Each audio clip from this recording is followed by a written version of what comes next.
Now, when I think of a role that defines a leader, the one thing that you can take away without fundamentally changing what leadership is, some might say strategy or vision, and I agree those are critical. But I think some elements of strategy can be delegated. Vision can be shaped collaboratively. And I think even insights with the right systems and the right data, they can be automated. But there's one thing that can't be outsourced. It's the personal touch. The emotional labor involved in connecting with people. Now, Early Hochschild, a sociologist, coined a term called emotional labor. Originally in a slightly different context, but I think it describes a leader's most indispensable task, which is engaging with your own emotional world in order to evoke the right emotional state in others. And I'm not talking about, superficial emotional labor, the kind that's just, making you smile when you're really dying inside. That's emotionally unhealthy, and we know it. It doesn't work in the long term. I'm talking about deep emotional labor, the kind where you actually tune your inner world to what the team needs. It's more of alignment, not performance. It's when you choose to lead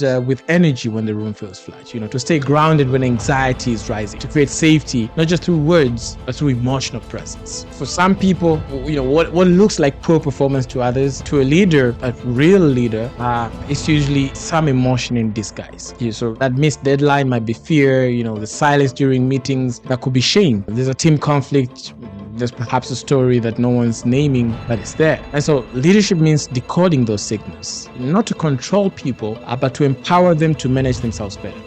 The most effective leaders, I think, aren't the smartest or the toughest. They're the ones who care the most about how people feel, because emotion drives decision, and emotion drives loyalty, and emotion drives effort. And an emotional connection, that's the one part of leadership that you can't delegate. You either carry it or no one does.